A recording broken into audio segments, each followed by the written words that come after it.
Alrighty, so a bit of a late night edition of News of the Week episode on this Saturday night, as I've been pretty much out for the whole day. Just got back home a couple of minutes ago, and also wrote down the board of news that once again we have a lot of news to talk about, a lot of transfer rumors, signings, and most importantly, player that is departing with their respective MLS club. And one of those player is Sebastian Driussi. So we talk about how it seems like he has submitted a transfer request for Austin FC. He clearly don't want to be there, and also was a no-show when Austin had their preseason training camp. Well, it seems like eventually Austin was able to move on from him, and they decided to move on from him to go to River Plate because River Plate has confirmed the signing of Austin FC number 10 Sebastian Driussi, and also is going to get a hefty haul out of this. So much so that it's actually a club transfer outbound record $10 million plus 8.5% sell on fee. And again, for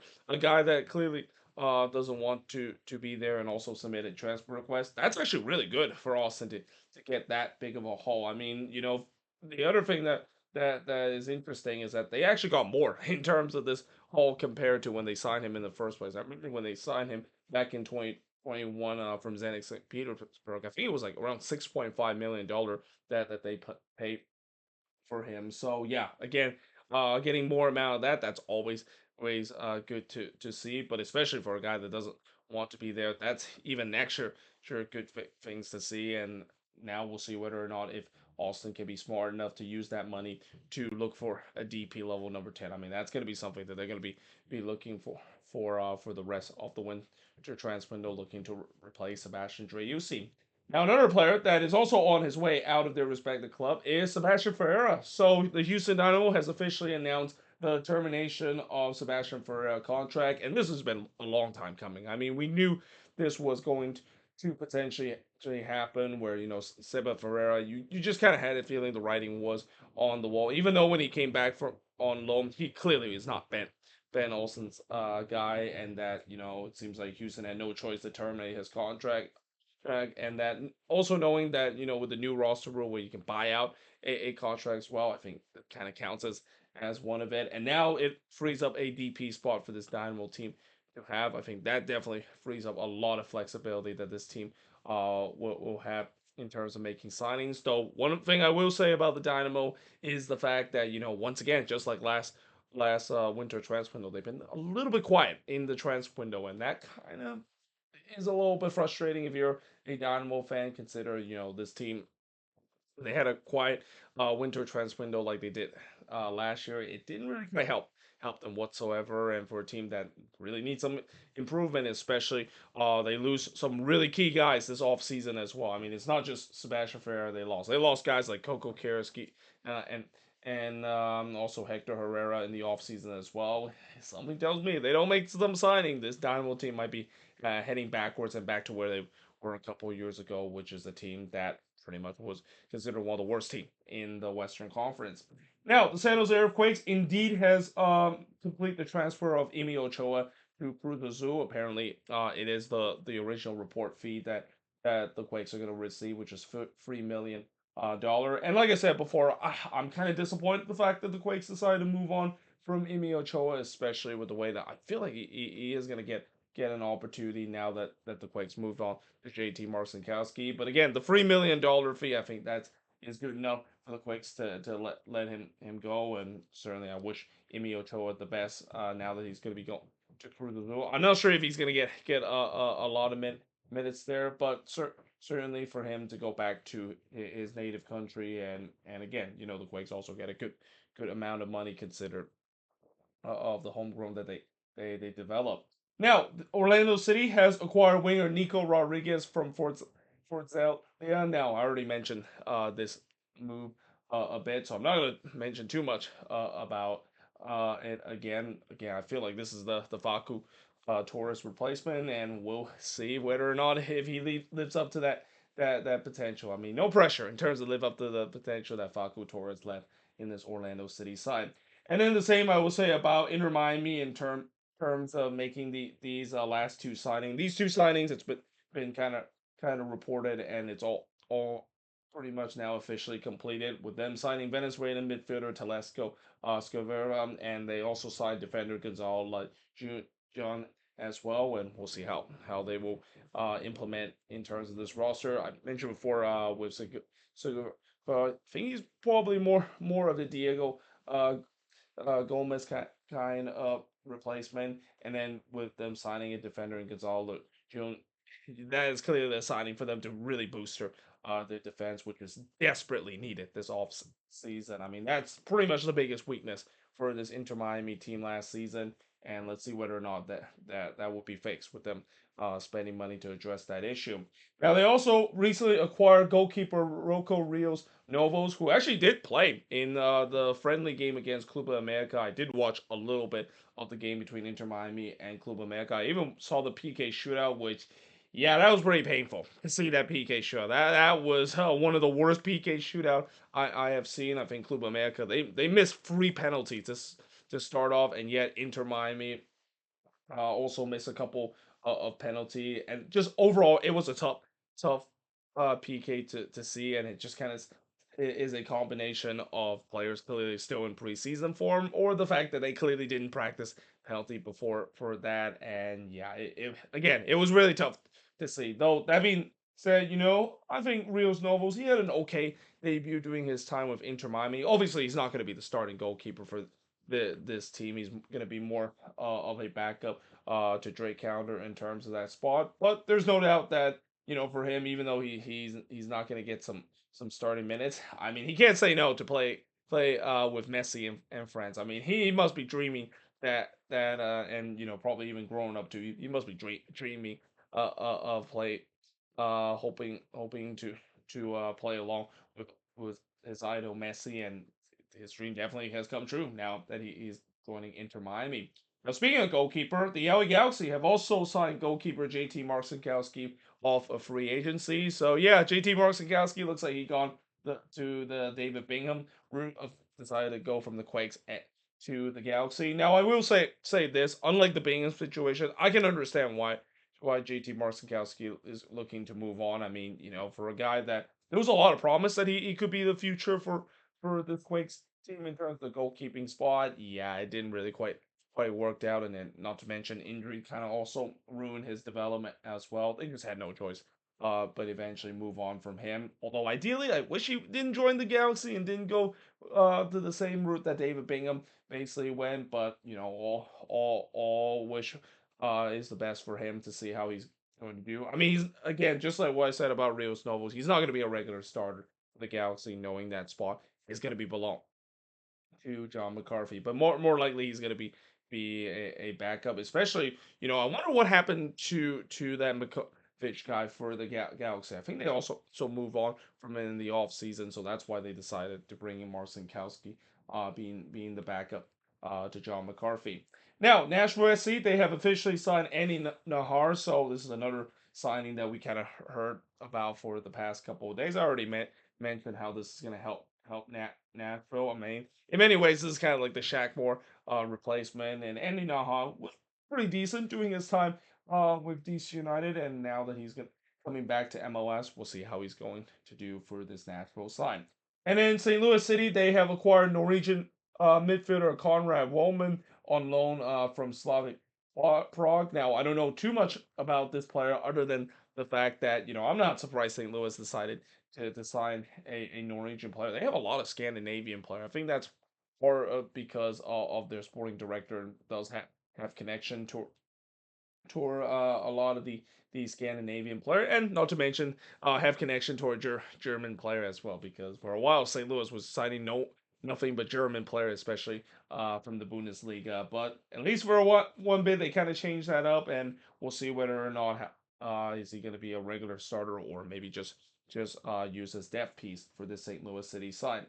And then now talk about contract extension. So Minnesota United have signed Bongi Longwane to a new contract extension. Great to see that is the case because Longwane last season I think he had a really underrated season. I mean I know Bongi kind of got off to a slow start last season, but he really picked it up as the season goes along. And if he can continue the form that he's in, I would not be surprised that there's going to be some teams that is going to come knocking to get the service of Bongi Longwane. And as much as I really hope he has a long future for this team. It's not going to take very long if he continue the projectile that he has in his first two season for this Loons team. I have been very excited to see how Bonky has played, and I think he's going to have another great season heading into his third season with the club.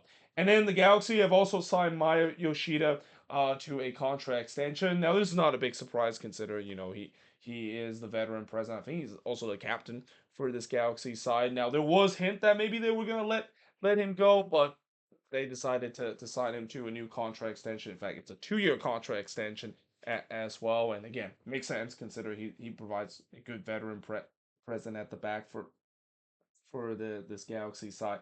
That is, though, we'll see whether or not if he's gonna get less regular minutes. Consider the defense is one of the areas that the Galaxy have always tried to look to for some reinforcement. Now, there's also a couple of interest in signing Evander, and one of those teams that is heavily interested to sign Evander is FC Dallas. Now, this is not a big surprise consider after Dallas decided to accept the deal to sell Alan Velasco back to his native country in Argentina. They've been a team that is looking for a number 10, and why not get a guy in a number 10 shirt in Evander? That is, by the way, one of those teams that I'm also won't be surprised that is interested in Evander has to be Austin FC. I mean, after they decided to move on from their number 10, I mean, it only makes sense that they're also looking to try to join the Evander sweepstake. And as I think the Evander situation is kind of similar to the Driussi situation. It is pretty clear that Evander does not want to be with the Portland Timbers. We saw that near the end of the season where he was not happy during his time with the Timbers. And as much as again, this is a big loss for the Timbers if they do decide to move on from Evander. And if it is a interleague move, I mean this is gonna be a hefty amount of gam. I mean if you fought in terms of some general allocation money that we've seen in the past, that was a huge amount of money. Like the Jesus Ferreira trade, that was a huge amount of money and hold that Seattle had to give up for him. Oh, get ready to see how much another team in MLS is gonna have to give up for Evander. I mean that's got to be a lot of of gam and a lot of international spot and even maybe some draft picks that they have to give up to the Portland Timbers. But either way, we'll see what's going to happen with the Evander situation. We'll see whether or not if he's going to stay with the Portland Timbers or is he going to get his wish and move on to another team as well. I didn't think he was going to get move on to another team within MLS. I thought maybe it would be somewhere else and maybe even back to his native country in Brazil. But no, it looks like it's going to be a case where there's going to be a lot of team that they're going to pay a hefty amount of money in order to get the service of a guy that at time last year Evander was definitely playing MVP level for this Portland Timbers side. Now, there is a rumor suggesting by Tom Boger that Greg Berhalter and Joe Monsudo indeed did not go to Saudi Arabia and talk with Neymar and his agent of decided to lure him from Saudi Arabia to the Chicago Fire. And this is after there were reported that, of course, is the case. But Tom Boger, being one of the top the top beat writer in MLS, reported that that is not indeed the case. So that just kind of says that it seems like they're not as close as what people think they are when it comes to bringing Neymar. Either way, if Neymar does come to MLS, that's another big name that is definitely going to drive some tickets sales, especially to Chicago Fire game that is. But ultimately, as I said about Neymar coming to MLS and especially coming to the Chicago Fire, I don't know if this is necessarily a good thing. Consider you're signing a guy that if you're gonna sign him for a huge amount of money, consider he hasn't really been playing a lot in the last two seasons. Also hasn't been able to stay healthy. It is a very big gamble to have, and we'll see whether or not if the Fire is willing to pay that gamble. Again, they will get the butts at the seat at Soldier Field, but will Neymar improve the team drastically, similar to what Messi did to Inter Miami? I don't know about that. It feels like it's more of a Douglas Costa kind of improvement rather than a Messi improvement to a team, and you definitely do not want to have a Douglas Costa kind of improvement for your team, or even a Jordan Shaqiri kind of improvement to the team. If you're a Chicago Fire fan, know what I'm talking about. Now, that being said, besides them linking with Neymar lately, they also have been linked with a couple of players that realistically they're to more likely sign. So one of the player is Jonathan Bamba, who they are looking to sign. In fact, they're very close in terms of signing this guy, and this is huge too because they've been looking for a DP winger for a bit. They were actually linked with a guy from Florentina, but looks like that deal is not going to come through. So now it seems like they're going with a backup option in Jonathan Bamba. Now, from what I know about this guy, he played a really big role when it comes to Leo winning that league title a couple of years ago. So that's definitely great to see that they're bringing a guy that is a title winner before, and especially doing his time with Celta Vigo, he actually has had a good season as well. And yeah, again, I think this is could be a good signing if the Fire can secure his signature. And then they're also rumored to sign Mali international midfielder Raminiku Kurame from Cadiz. Now, I don't know too much about this player. No, well, I do heard that it is considered to be a good signing, and he's a decent player doing his time with Cadiz. So yeah, there's no doubt that if they do get his signature, that could be a good signing for the Fire to have, and especially could be a starter too for this Fire team heading into this upcoming season. There's a lot of excitement in terms of Fire fans about how this team is going to do. I mean, I know there's going to be a lot of caution, optimistic about this team, especially the goal of this team is clearly just make playoffs. I mean, it's been a long time since they have made it to the playoffs. They currently have the longest active playoff drought out of any team in MLS. And as I even mentioned before, ever since I started covering MLS on this channel, the Chicago Fire has not made the playoffs ever since. And I think they're the last team that I've done where I cover MLS and talk about how there's not a single team besides the Chicago Fire that have not made the playoffs since I started doing this in 2018.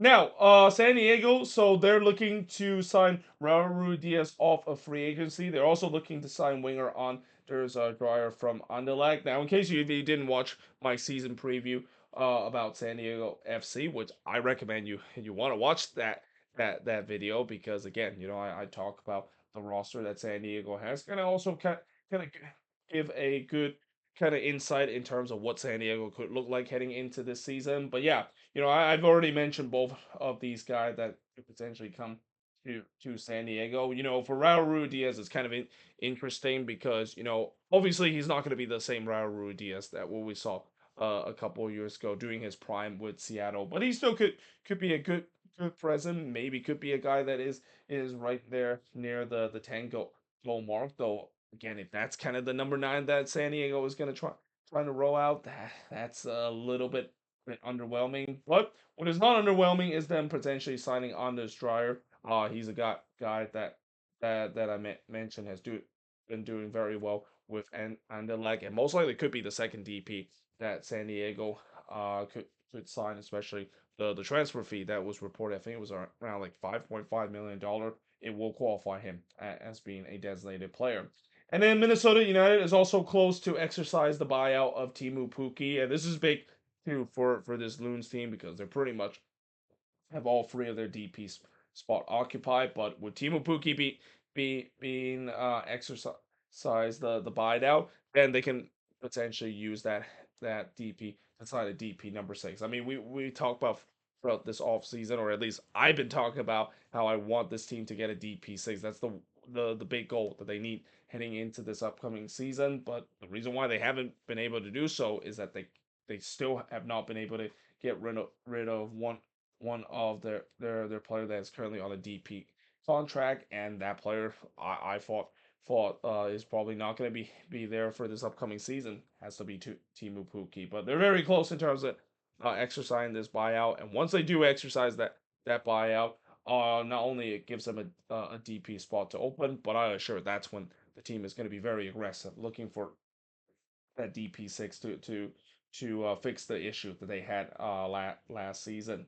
Now, Cruz Azul is also report to sign Mateus Bogut for $9 million. Now, that is is a pretty eye-opening transfer rumor. Consider, nobody would have thought that Mateusz Bogusz would be moving on from LAFC. But again, this is the thing about MLS and Liga MX. There's a very strong partnership that we're starting to see not just in the Leeds Cup as well, but also in terms of transfer business as well. This is not the first time we have seen Liga MX team looking to trying to get MLS talent, and again for $9 million.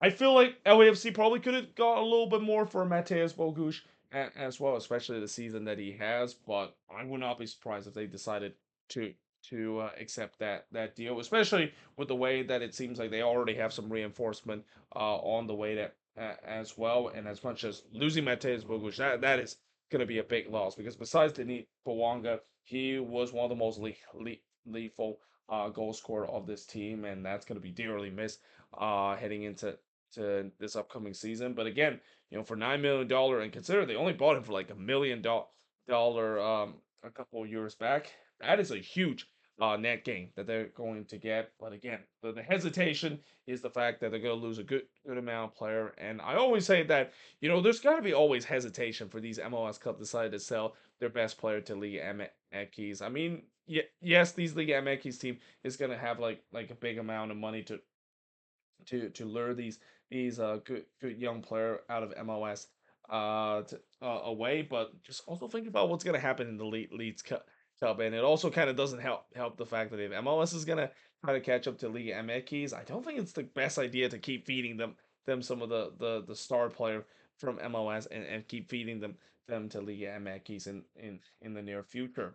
Now, moving on in terms of the next news. So there are some good news and bad news for FC Cincinnati. It has been a very turmoil start to the preseason for FC Cincinnati because we talked about before how it seems like there is two players that is not reported to training, and then there was even a report saying that there's now three players not reported to training. Both Lucas Oriano, Yaya Kubo, and Lucho Acosta did not report to the preseason training. But there is now good news: the fact that Lucas Oriano has reported for training, and I'm not surprised that he finally did eventually report it, considering there was a report that he was going to be moving on from this team, but now that that rumor looks like it's died down, he decided to join the team. But unfortunately, the bad news is Lucho Acosta and Yo-Yo Kubo, they're still a no-show right now. I'm kind of surprised Yo-Yo Kubo was a no-show, consider there was not a lot of report talking about him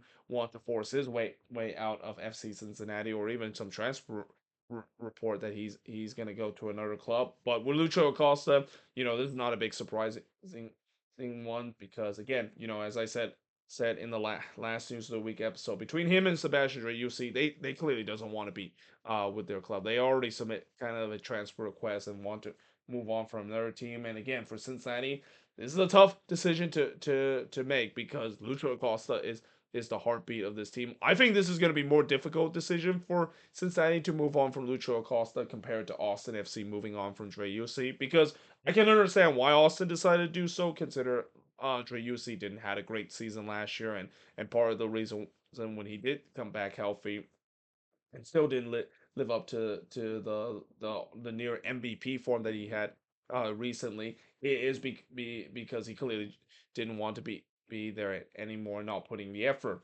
You can't say the same about Lucho Acosta. Lucho Acosta always put the effort in and game out. And again, I know he is frustrated in terms of what has happened in the last two seasons with FC Cincinnati. Came close to potentially reach MLS Cup and couldn't quite do so. And you see this sometimes with star players if they come close to reaching it, but they don't do it. The frustration is going to start to show, and that they want to move to another team that probably have a better shot that they can join that club and win a title there. But yeah, this is going to be interesting to see how Cincinnati is going to navigate this, because again, this is a team that I've said that could be an MLS Cup contender heading into next season, but now it doesn't seem like it could be the case, especially if they do lose their star number 10, and even one of their Swiss Swift Army knife kind of player like Yayo Kubo, and the versatility that he's shown, where he pretty much can play in every single position if he wants to. Now, moving on in terms of talking about some retirements that we saw this last couple of days. In fact, this actually came today where we saw two-player retire, and two-player kind of retire in different age. We start off with Jack Lynn. He actually announced his early retirement at the age of only 25. Now, for some, I might be surprised considering that unless if it's a serious injuries or so forth, you don't usually see players retire this early in their career. But I think the reason why Jacqueline wants to retire early is because you already have a good degree from college, and he's kind of a player that maybe think that what I rather be moving on in terms of the workforce and use my degree to earn more, have a better life, and even maybe earn more money compared to playing in the professional game. And sometimes that could be the case too, because he's I think making around 91K, which that does sound a lot, but considering the fact that I think he had a medical degree in college, he could definitely make more bank than playing in the professional game. So I definitely respect the fact that if he decided to chase that rather than a professional career,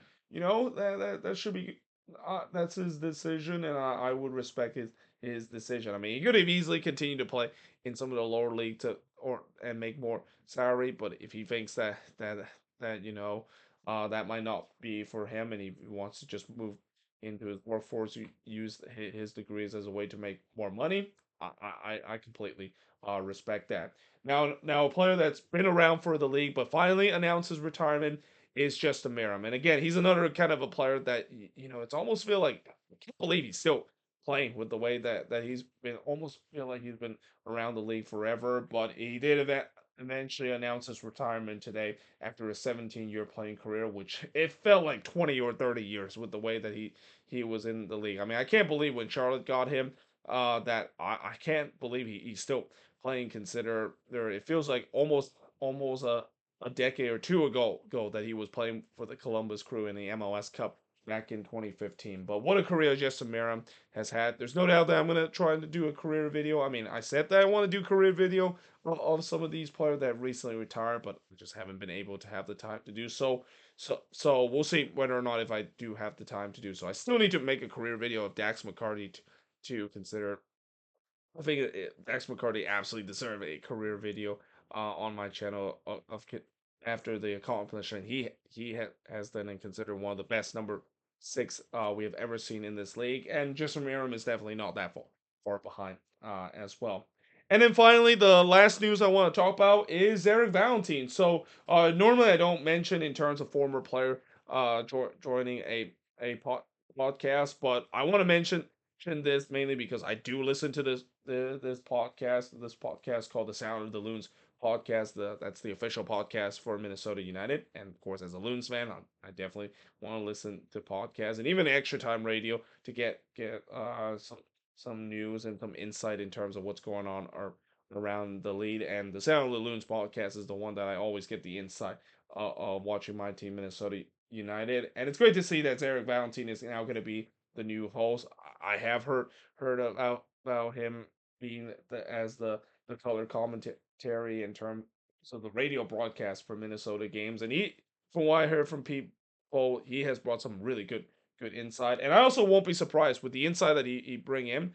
I'll be surprised in a couple of years that he might even be moving into the MLS media, maybe be a studio host or even an analyst as well, because with the insight that he's brought, it's very good. And I know there are some really good studio analysts already in MLS. Dax McCarty is going to join that starting next year as well, but I feel like Eric Valentine should be up there as well, and consider again he does bring some really good insight, and I'm very excited to hear his voice more often now that he's going to be on the official team podcast of Minnesota United.